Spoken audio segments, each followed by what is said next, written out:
ഇന്നത്തെ topic foundation and types ആണ്. Foundation എന്ന് പറയുമ്പോൾ it's part of A structure. നമ്മുടെ വീടിന്റെ ലിൻഡല്, കോളംസ് അതുപോലത്തെ ഒരു പാർട്ടാണ് ഇത് ഫൗണ്ടേഷൻ എന്ന് പറയുന്നത്.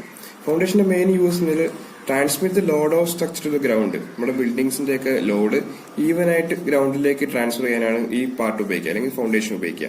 ഇനി നമുക്ക് ടൈപ്സിലേക്ക് നോക്കാം. ടൈപ്സ് രണ്ട് ടൈപ്സ് ഉണ്ട്. ഷാലോ ഫൗണ്ടേഷൻ ഉണ്ട്, ഡീപ് ഫൗണ്ടേഷൻ ഉണ്ട്. ഇപ്പൊ ഷാലോ ഫൗണ്ടേഷൻ എന്ന് പറയുമ്പോഴത്തേക്കും സ്മോൾ ലോഡ്സ് ആണ്, അല്ലെങ്കിൽ സ്മോൾ ഡെപ്തിന് വേണ്ടി എന്ത് ഉപയോഗിക്കുക, ഷാലോ ഫൗണ്ടേഷൻ ഉപയോഗിക്കുക. അതുപോലെ ഡീപ് ഫൗണ്ടേഷൻ അപ്പം ഹെവി ലോഡ്സ് ആയിരിക്കും ട്രാൻസ്ഫർ ചെയ്യേണ്ടാവുക. അതൊരു കൺസിഡറബിൾ ആയിട്ടുള്ള ഡെപ്ത് ഉണ്ടാവും ഡീപ് ഫൗണ്ടേഷൻസിന്. ഇനി ഷാലോ ഫൗണ്ടേഷനകത്ത് 5 ക്ലാസിഫിക്കേഷനാണ് വരിക. ആദ്യത്തത് സ്ട്രിപ്പ് ഫുട്ടിംഗ്, രണ്ടാമത്തത് ഐസൊലേറ്റ് ഫുട്ടിംഗ്, മൂന്നാമത്തത് കമ്പൈൻഡ് ഫുട്ടിംഗ്, നാലാമത്തത് സ്ട്രാപ്പ് ഫുട്ടിംഗ്, 5 റാഫ്റ്റ് ഫൗണ്ടേഷൻ. ഇനി അതുപോലെ ഡി ഫൗണ്ടേഷൻ 3 ഡിവൈഡ് ചെയ്യാം: pile foundation, well foundation or piers. ഇനി തെർസാഗി ഒരു കാര്യം പറയുന്നുണ്ട്. നമ്മുടെ ഒരു ഫുട്ടിങ്ങിന്റെ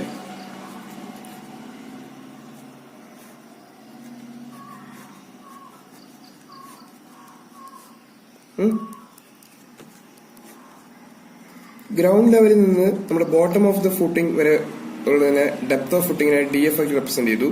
ബേസ് വിഡ്ത്തിനെ ഞാൻ B ആക്കി റെപ്രസെന്റ് ചെയ്തു.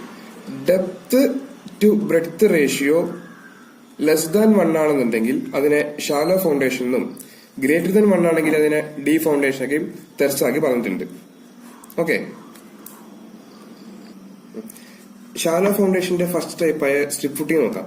സ്ട്രിപ്പ് ഫുട്ടിംഗ് യൂഷ്വലി പ്രൊവൈഡ് ചെയ്യുക ഫോർ എ ലോഡ് ബെയറിംഗ് വാൾസിനാണ്. ലോഡ് ബെയറിംഗ് വാൾസിലേക്കും സ്ട്രിപ്പ് ഫുട്ടിംഗ് ആദ്യം പ്രൊവൈഡ് ചെയ്യുക. ഇതിന് നമ്മളത് കണ്ടിന്യൂസ് ഫുട്ടിംഗ് എന്നും പറയാറുണ്ട്. കാരണം നമ്മളൊരു പ്ലാൻ വ്യൂ നോക്കിക്കഴിഞ്ഞാൽ, ഒരു കണ്ടിന്യൂസ് വാളിന്റെ പ്ലാൻ വ്യൂ നോക്കിക്കഴിഞ്ഞാൽ ഇത് നമ്മുടെ ഫുട്ടിങ്, ഇത് നമ്മുടെ കോളം, ഇതിന്റെ പ്ലാൻ വ്യൂ ആണ്. യൂഷ്വലി ഒരു സ്ട്രിപ്പ് ഫുട്ടിങ്ങിന് ലെങ്ത് ബ്രെഡ്ത്തിനേക്കാളും വെരി ലാർജ് ആയിരിക്കും. Okay, spread and isolate footing നമ്മളിത് പ്രൊവൈഡ് ചെയ്യുക ഒരു ഇൻഡിവിജ്വൽ കോളത്തിന് വേണ്ടി, ഒരു സിംഗിൾ കോളത്തിന് വേണ്ടിയിട്ടാണ് നമ്മൾ എന്ത് ചെയ്യുക, ഈ ഒരു ഫുട്ടിംഗ് പ്രൊവൈഡ് ചെയ്യുക. ഇത് സർക്കുലറോ സ്ക്വയറോ റെക്ടാംഗിൾ ഷേപ്പോ ആവാം. അത് എന്തിനെ ഡിപ്പെൻഡ് ചെയ്യും, നമ്മുടെ കോളത്തിന്റെ ഷേപ്പിനെ ഡിപ്പെൻഡ് ചെയ്യും. കോളം സർക്കുലർ ആണെങ്കിൽ നമ്മുടെ ഫുട്ടിംഗ് സർക്കുലർ ആയിരിക്കും, കോളം സ്ക്വയർ ആണെങ്കിൽ നമ്മുടെ ഫുട്ടിംഗും സ്ക്വയർ ആയിരിക്കും. ഇത് ചിലപ്പോ സ്റ്റെപ്ഡ് ഓർ ഹോഞ്ച് ചെയ്യാറുണ്ട്, കാരണം ലാർജ് ഏരിയയിലേക്ക് ലോഡ് ട്രാൻസ്ഫർ ചെയ്യാൻ വേണ്ടി മാത്രമാണ്. ഇനി അടുത്ത കമ്പൈൻഡ് ഫുട്ടിംഗ് എവിടെ പ്രൊവൈഡ് ചെയ്യുന്നതിന് 2 കോളം അടുത്തടുത്തുള്ള കേസുകളിലാണ് നമ്മൾ കമ്പൈൻഡ് ഫുട്ടിംഗ് സപ്പോർട്ട് ചെയ്യുക. ഇപ്പോൾ കമ്പൈൻഡ് ഫുട്ടിംഗ് റെക്ടാംഗിൾ ഷേപ്പ് ആവാം, ട്രപ്പിസോയിഡൽ ഷേപ്പ് ആവാം. എപ്പോഴും റെക്ടാംഗിൾ ആവാം, എപ്പോഴും ട്രപ്പിസോയിഡൽ ആവാം എന്ന് നോക്കാം. ഇപ്പോൾ 2 സെയിം സൈസുള്ള ഒരു റെക്ടാംഗിൾ കോളംസിനെ സപ്പോർട്ട് ചെയ്യാൻ വേണ്ടി നമുക്ക് എന്തൊരു ഫുട്ടിംഗ് പ്രൊവൈഡ് ചെയ്യാം, അത് റെക്ടാംഗിൾ ഷേപ്പ് ആയിരിക്കും. പക്ഷെ ഒരു ഡിഫറെന്റ് സൈസിലുള്ള കോളംസ്, ഇത് 2 കോളംസ് ഡിഫറെന്റ് സൈസ് ആണ്, അങ്ങനെയുള്ള കേസിൽ നമുക്ക് എന്ത് പ്രൊവൈഡ് ചെയ്യാം, ഒരു ട്രപ്പിസോയിഡൽ ഷേപ്പ് ഫുട്ടിംഗ് പ്രൊവൈഡ് ചെയ്യാം. ഓക്കെ, ഇനി അടുത്ത ടൈപ്പ് റാഫ്റ്റ് അല്ലെങ്കിൽ മാറ്റ് ഫൗണ്ടേഷൻ ആണ്. ഇതൊരു ലാർജ് സ്ലാബ് ആണ്, supporting number of columns or walls. ഇത് യൂഷ്വലി പ്രൊവൈഡ് ചെയ്യുക ഇപ്പൊ എന്ന് വെച്ച് കഴിഞ്ഞാല് നമ്മുടെ സോയിലിന്റെ അവൈലബിൾ പ്രഷർ കുറവായിരിക്കുന്ന സമയങ്ങളിലാണ് എന്ത് ചെയ്യുക, റാഫ്റ്റ് അല്ലെങ്കിൽ മാറ്റ് ഫൗണ്ടേഷൻ നമ്മൾ യൂഷ്വലി പ്രൊവൈഡ് ചെയ്യുക. ഇതുകൊണ്ടുള്ള ഒരു യൂസ് എന്ന് പറഞ്ഞു കഴിഞ്ഞാൽ ഇത് ഡിഫറൻഷ്യൽ സെറ്റിൽമെന്റ് കുറയ്ക്കാൻ സഹായിക്കും. ഇതിൽ ഒരു വേരിയേഷൻ ഓഫ് ലോഡ്സ് വരുന്ന കേസിൽ ഡിഫറൻഷ്യൽ സെറ്റിൽമെന്റ് കുറയ്ക്കും. ഇനി അടുത്ത് സ്ട്രാപ്പ് ഫുട്ടിംഗ് എന്ന് പറയുമ്പോൾ 2 ഐസൊലേറ്റഡ് ഫുട്ടിങ്സ് ഒരു സ്ട്രാപ്പ് വെച്ച് കണക്ട് ചെയ്യാം. ഒരു പ്ലാൻ വ്യൂ നോക്കി കഴിഞ്ഞു കഴിഞ്ഞാൽ ഇതൊരു ഫുട്ടിങ്, ഇത് വേറൊരു ഫുട്ടിങ്, ഇത് രണ്ടിനെ ഒരു സ്ട്രാപ്പ് വെച്ച് കണക്ട് ചെയ്യുക. അതാണ് എന്ത് സ്ട്രാപ്പ് ഫുട്ടിംഗ് എന്ന് പറയുന്നത്. അപ്പോ ഇതെല്ലാം കൂടെ ഒരു സിംഗിൾ യൂണിറ്റ് ആക്കി ആക്ട് ചെയ്യും. ഈ 2 കോളംസ് അല്ലെങ്കിൽ ഈ 2 ഫുട്ടിങ്സ് ഈ ഒരു സ്ട്രാപ്പിന് കൂടെ ഒരു സിംഗിൾ യൂണിറ്റ് ആയിട്ട് ആക്ട് ചെയ്യും. ഇത് ഈ ഒരു സ്ട്രിപ്പ് എന്ന് പറയുന്നത് ഒരു ജസ്റ്റ് ഒരു കണക്ടിങ് മെമ്പർ ആണ്, അല്ലാണ്ട് ഒരു സോയിൽ റിയാക്ഷൻ എടുക്കാൻ പറ്റിയ ഒരു മെമ്പർ അല്ല എന്ത് ഈ സ്ട്രാപ്പ് എന്ന് പറയുന്നത്. ഇത് നമ്മുടെ കമ്പൈൻഡ് ഫുട്ടിങ്ങിനേക്കാളും എക്കണോമിക്കലാണ്. ഇനി നമ്മൾ പോണത് ഡീപ് ഫൗണ്ടേഷനിലെ ഫസ്റ്റ് ടൈപ്പായ പൈൽ ഫൗണ്ടേഷനിലേക്കാണ്. പൈൽ ഫൗണ്ടേഷൻ ഒരു സ്ലെൻഡർ മെമ്പർ ആണ്. അത് മേഡപ്പ് ഓഫ് സ്റ്റീൽ ആവാം, കോൺക്രീറ്റ് ആവാം, വുഡ് ആവാം. ഇനി പൈൽ ഫൗണ്ടേഷൻ നമ്മൾ 5 ഹെഡിങ്സിലേക്ക് ക്ലാസിഫൈ ചെയ്യാം. അതിന്റെ ഫസ്റ്റ് ഹെഡിങ്ങിൽ ബേസ് ഓഫ് മെറ്റീരിയൽ യൂസ്ഡ് ആണ്. മെറ്റീരിയൽ യൂസിന്റെ ബേസിൽ ഒരു 4 ആക്കി ഡിവൈഡ് ചെയ്യുന്നുണ്ട്. ഒന്ന് steel pile, concrete pile, timber pile, composite pile. Steel pile ന്റെയോ കോൺക്രീറ്റ് പൈലിന്റെയോ കോമ്പിനേഷനിലായിരിക്കും, അല്ലെങ്കിൽ കോൺക്രീറ്റ് പൈലിന്റെ ഒരു ടിമ്പർ പൈലിന്റെ ഒരു കോമ്പിനേഷൻ ആണ് എന്ത് നമ്മുടെ കോമ്പോസിറ്റ് പൈൽ എന്ന് പറയുന്നത്. ഇനി അടുത്ത് based on mode of transfer of load transfer ചെയ്യണതിന്റെ ബേസിൽ മൂന്നാക്കി ഡിവൈഡ് ചെയ്യുന്നുണ്ട്. ഒന്ന് എൻഡ് ബിയറിംഗ് പൈല്, ഒന്ന് ഫ്രിക്ഷൻ പൈല്, ഒന്ന് combined end bearing and friction pile. ഇനി എന്താണ് എൻഡ് ബിയറിംഗ് പൈല് നോക്കാം. ഇപ്പൊ നമ്മുടെ ഒരു പൈല് ഒരു ഹാർഡ് സ്ട്രാറ്റത്തിലേക്കാണ് നമ്മൾ കൊണ്ട് ഫിക്സ് ചെയ്യുന്നുണ്ടെങ്കിൽ ലോഡ് ട്രാൻസ്ഫറിങ് എവിടെ ആയിരിക്കും? ഈ ബോട്ടം പാർട്ട് കൂടെ ആയിരിക്കും. അപ്പോ ആ ഒരു ടൈപ്പ് ഐറ്റത്തിനെയാണ് എന്ന് പറയുന്നത് എൻഡ് ബിയറിംഗ് പൈൽ എന്ന് പറയുന്നത്. Load transfer from the bottom of the pile ആയിരിക്കും. ഇനി ഫ്രിക്ഷൻ പൈൽ അത് ആ പൈൽസ് എന്താണ് ഒരു ബോട്ടം ഹാർഡ് സ്ട്രാറ്റത്തിൽ എത്തണം എന്നില്ല. അല്ലാണ്ട് ലോഡ് ട്രാൻസ്ഫർ എന്തായിരിക്കും? Friction between surface and the soil surrounding. നമ്മുടെ പൈലിന്റെ സർഫസും സറൗണ്ട് ചെയ്യുന്ന സോയിലിന്റെ പാർട്ടിക്കിൾസും ആയിട്ടുണ്ടാകുന്ന ഫ്രിക്ഷൻ വെച്ചിട്ടായിരിക്കും എന്താണ് ലോഡ് ട്രാൻസ്ഫർ ചെയ്യുന്നുണ്ടാവുക. ഇനി അടുത്ത് combined end bearing and friction pile എന്ന് പറഞ്ഞു കഴിഞ്ഞാൽ എന്താണ് ഈ രണ്ട് എഫക്റ്റും എന്താണ് ബോട്ടത്തിൽ കൂടെയും നമ്മുടെ ഫ്രിക്ഷനിൽ കൂടെ എന്ത് ചെയ്യും? ലോഡ് ട്രാൻസ്ഫറിങ് ഉണ്ടാവും. ഇനി അടുത്തത് based on method of installation. Method of ഇൻസ്റ്റാളേഷന്റെ ബേസിൽ driven piles, driven and cast in situ piles, bored and cast in situ piles, screw piles. No. ഇനി ഡ്രിവൺ പൈൽസ് എന്താണ്?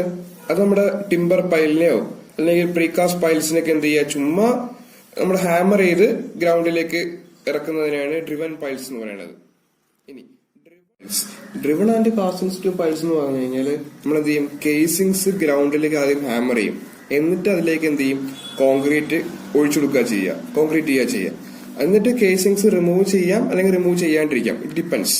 അതാണ് എന്താണ് driven and cast in situ piles എന്ന് പറയുന്നത്. ഇനി bored and cast in situ piles എന്ന് പറഞ്ഞു കഴിഞ്ഞാൽ നമ്മൾ എന്ത് ചെയ്യും? ആദ്യം ഹോൾ എക്സ്കവേറ്റ് ചെയ്യും, എക്സ്കവേറ്റ് ചെയ്തിട്ട് അതിലേക്ക് എന്ത് ചെയ്യും? കോൺക്രീറ്റ് ഫില്ല് ചെയ്യും.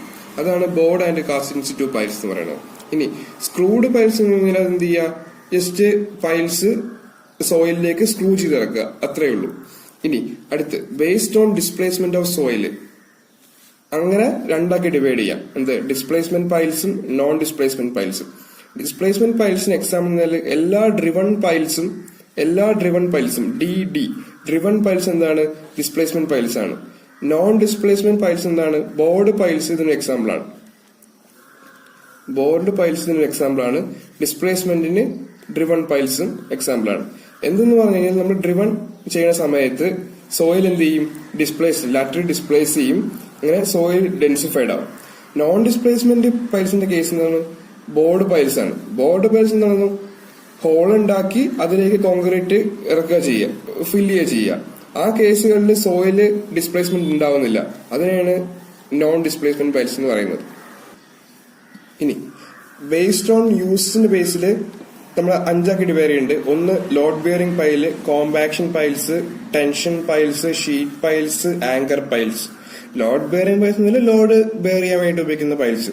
കോമ്പാക്ഷൻ പൈൽസിന്റെ കേസിൽ എന്ത് ചെയ്യും? പൈൽസ് ഉപയോഗിക്കുന്ന സമയത്ത് എന്ത് ചെയ്യും? നമ്മുടെ സോയില് ഡെൻസിഫൈഡ് ആവും, അല്ലെങ്കിൽ റിലേറ്റീവ് ഡെൻസിറ്റി കൂടും. ഇനി ടെൻഷൻ പൈൽ എന്ത് യൂസ് ചെയ്യുക? ടെൻഷൻ എടുക്കാൻ വേണ്ടിയിട്ട്. അതുപോലെ ഷീറ്റ് പൈൽ എന്ന് പറയുമ്പോൾ ഒരു കണ്ടിന്യൂസ് ആയിട്ടൊരു വോൾ ക്രിയേറ്റ് ചെയ്യും. നമ്മൾ യൂഷ്വലി എന്താണ് സോയിലൊക്കെ റിട്ടൈൻ ചെയ്യാൻ, എർത്ത് റിട്ടൈൻ ചെയ്യാനാണ് ഷീറ്റ് പൈൽസ് ഉപയോഗിക്കുക. അതുപോലെ ആങ്കർ പൈൽസ് ഉപയോഗിക്കുന്നത് എന്തിനാണ്? നമ്മുടെ ഷീറ്റ് പൈൽസിനെ ആങ്കർ ചെയ്യാൻ, for anchorage of anchored sheet piles. അതാണ് ആങ്കർ പൈൽസിന്റെ ഉദ്ദേശം. അടുത്ത് വെൽ ഫൗണ്ടേഷൻ എവിടെ കൺസ്ട്രക്ട് ചെയ്യുന്ന ഒരു ഡ്രൈ ബെഡിലോ അല്ലെങ്കിൽ after making A small sand island, അപ്പോഴാണ് നമ്മൾ എന്ത് ചെയ്യുക? വെൽ ഫൗണ്ടേഷൻ കൺസ്ട്രക്ട് ചെയ്യുക. അത് യൂഷ്വലി ലാർജ് ഡയമീറ്റർ ഫൗണ്ടേഷൻസ് ആയിരിക്കും, യൂഷ്വലി അണ്ടർ വാട്ടർ കൺസ്ട്രക്ഷനൊക്കെ ആയിരിക്കും. ബ്രിഡ്ജിനൊക്കെ ആയിരിക്കും നമ്മൾ യൂഷ്വലി എന്ത് ഉപയോഗിക്കുക? വെൽ ഫൗണ്ടേഷൻ ഉപയോഗിക്കുക. വെൽ ഫൗണ്ടേഷന്റെ ഫിഗർ നോക്കുകയാണെന്നുണ്ടെങ്കിൽ ഇതാണ് ഒരു ടിപ്പിക്കൽ ഫിഗർ. അതിനകത്ത് എന്തൊക്കെ ഉണ്ടാവും?